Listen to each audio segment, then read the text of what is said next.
Nous sommes en direct avec Thibault de Montbrial, l'avocat président du Centre de réflexion sur la sécurité intérieure. Bonsoir maître, merci d'être avec nous. Je voudrais votre réaction sur ce discours de François Hollande aujourd'hui. Il a défendu son bilan en matière de terrorisme. Nul ne peut en conscience promettre qu'il n'y aura pas d'attentat, mais tous les moyens sont mis pour tenter de les déjouer. Vous êtes d'accord, vous êtes convaincu ? Bonsoir Rutel Krief. J'ai eu l'impression d'assister en réalité à un lancement de campagne électorale, presque à un discours de candidature.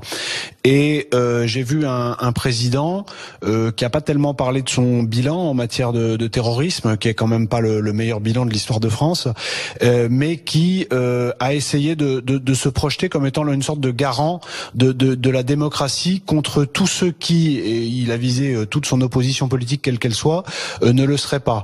Je pense que les choses sont beaucoup plus compliquées que ça, et que dans le bilan du gouvernement, il y a... Pardon, justement, l'état de droit contre l'état d'exception, la démocratie à tout prix pour préserver la France et les principes contre le terrorisme. Vous n'êtes pas d'accord ou vous pensez que ça n'est pas suffisant ? Mais je pense que les choses sont beaucoup plus compliquées que ça. On a eu une présentation très manichéenne des choses. Prenez l'état d'urgence. L'état d'urgence est prévu par la loi. Il a été voté par la représentation nationale. Et c'est donc une aberration juridique de dire que l'état d'urgence va contre nos valeurs démocratiques. Donc on peut tout à fait imaginer un certain nombre de mesures qui seraient des mesures prises par le législateur et qui renforceraient encore les moyens de notre démocratie pour se défendre. Vous savez, il y a un piège dans lequel il ne faut pas tomber.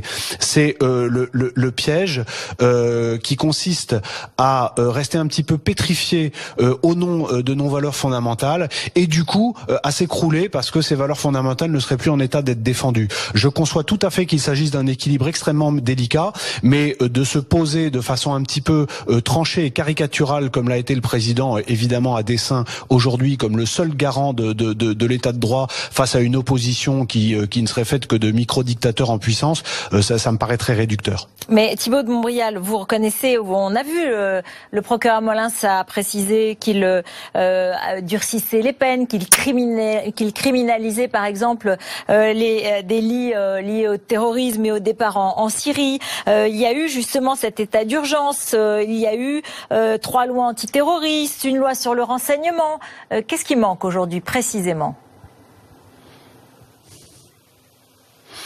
Vous savez, le problème de notre pays, c'est que nous sommes confrontés à une attaque sur notre territoire qui est menée par des gens qui sont essentiellement des Français. C'est-à-dire que pour la première fois depuis plusieurs décennies, nous affrontons, et nous savons désormais que c'est que ce sera sur le long terme, ça le président de la République l'a rappelé, mais il y en a beaucoup qui l'ont dit avant lui, une menace qui est mue par une idéologie, non pas par une religion, mais par une idéologie qui est déjà beaucoup implantée sur notre territoire national et qui séduit une fraction de notre jeunesse qui est heureusement minoritaire mais qui est quand même importante. À partir de là, c'est ça dont il faut prendre conscience. Les mesures qui ont été prises depuis 2 ans, ce sont des mesures en réaction. Il y a d'abord eu 10 mois sans beaucoup de réaction entre Charlie et le 13 novembre, malgré les avertissements sérieux que constituait Villejuif ou le Thalys.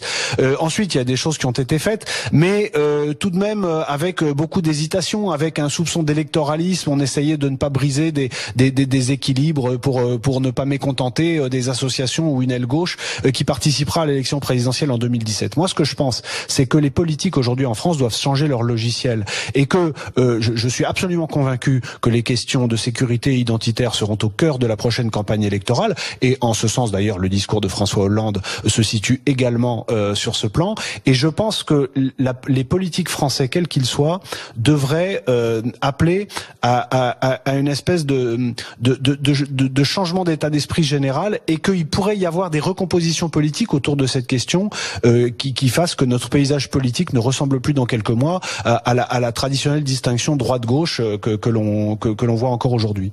Merci beaucoup Thibault de Montbrial, merci d'avoir répondu à nos questions. Dans un instant, même type de questions politiques aussi avec Najat Vallaud-Belkacem, la ministre de l'Éducation nationale, de l'enseignement supérieur et de la recherche. Il y avait aussi un appel à la grève des enseignants, il a été peu suivi.